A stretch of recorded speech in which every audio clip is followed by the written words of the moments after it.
Балалар, номер 2 тапсырмаға назар аударайық, есепті шығар. Көктемгі каникулдың ұзақтығы 11 күн. Бұл күзгі каникулға қарағанда 5 күнге артық. Көктемгі және күзгі каникулды бірге алғанда ұзақтығы қанша күн? Бұл жерде шартында қандай сөздерді жазамыз? Көктемгі және күзгі каникулды, екі каникулды туралы айтып тұр. Енді шартын құрып көрейік.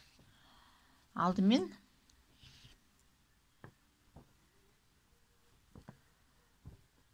көктемгі каникул, мен қысқартып жазайын. Көктемгі каникулдың ұзақтығы 11 күн. 11 күннен тұрады. Неке, көктемгі каникул ұзақ 11 күн. Бұл күзгі каникулға қарағанда 5 күнге артық. Бұл жерде бұл деген бар. Математикада бұл жерде бұл тұрса, бұл осы көктемгі каникулдың қасына жазамыз. Себебі бұл деп отырғанымыз мына көктемгі каникул. Бұл күзгі каникулға қарағанда 5 күнге артық. Үтір қоямыз. Бұл 5 күнге артық. Неден? Мына күзгі каникулдан. Күзгі каникул. Күзгі каникулдан, күздеп кетейін жерге. Күзгі каникулдан 5 күнге артық. Сонда күзгі каникул белгісіз бізге. Қарайық балалар, мына қаршыны жазғанымызға ақ білуге болады. Көктем каникул 11 күн болса, бұл 5 күнге артық. Бұл 5 күнге артық деп отырғанымыз, мына көктемгі каникул көп, мынаған қарағанда артық болып тұр 5 күнге. Енді балалар мына жерге қарайды да, артық деп тұр дейді де, қоса салады. Жоқ, бұл жерде біз қоспаймыз. Неге? Себебі бұның алдында бұл деген сөз тұр. Егер бұл тұрған жағдайда біздің мына артық деген сөзіміз керісінше азайтумен шығарамыз. Бұл тұрған себепті азайтумен шығарамыз.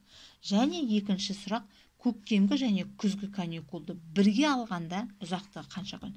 Көктем мен күзді бірге алғанда деген сөз ол барлығы деген сөз. Барлығы белгісіз күн деген. Ал енді көрейік, мына жерде айтып кеттім. Бұл тұрған жағдайда мына жердегі артық деген сөзіміз керісінше жүреді. Артық болса біз бұл жерде не істейміз? Керісінше шешуінде азайтамыз. Міне, азайту жүреді. Нешемен нешені азайтамыз? Міне 11 мен 5-ті азайтсақ, сонда шығады мына жердегі сан көктемгі каникул. Жазайын, 11-ден 5-ті азайтамын. 6. Сонда 6 күн ол күзгі каникул екен. Күздің каникулы 6 күн. Енді бұл жерден екінші сұрағымыз барлығын табу. Барлығын табуды оңай білеміз. Барлығын табуды қалай табатынымызды. Оны қосу амалымен табамыз. Нені қосамыз барлығына? Көктемгі каникул мен күзгі каникулды. Көктемгі каникул белгілі міне 11, ал күзгі каникулды біз таптық мына жерден міне 6. Мінеки, осы көктем мен күздің каникулын қоссақ, сонда барлық күн шығады екен. Жауабына мына соңғы сұрақ бойынша жауап береміз. Соңғы сұрақ қайда тұр? Соңғы сұрақ барлығында тұр. Ары қарай ә нұсқасын қарайық. Қазақстан қалалары бойынша саяхат жасауға әр қайсысында 8 оқушыдан 4 топ және әр қайсысында 9 оқушыдан 3 топ аттанды. Қалаларды аралауға барлығы неше бала шықты дейді. Енді бұл өте оңай деп ойлаймын. Қарайық, саяхатқа шыққан балалардың тобы. Бірінші шыққан топты қарайық. Неше оқушыдан екен?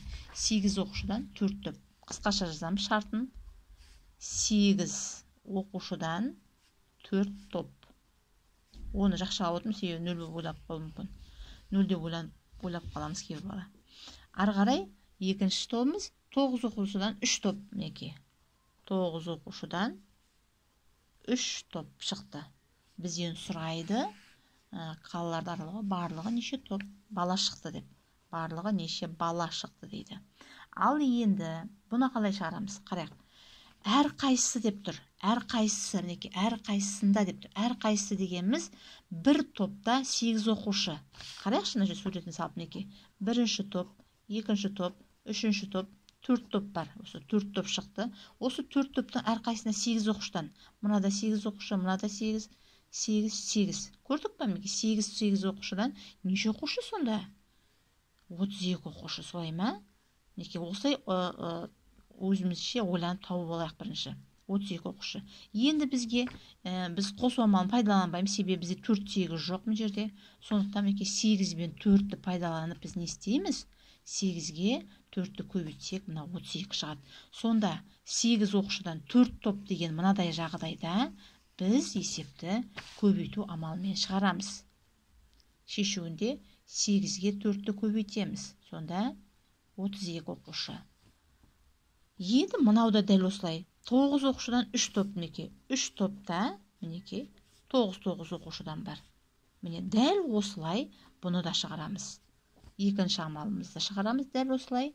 Өздеріңіз шығарасыздар оны. Мінекей 8 оқушыдан 4 топты қалай тапсақ, 9 оқушыдан 3 топты да солай табамыз. Және үшінші амалымыз мінекей.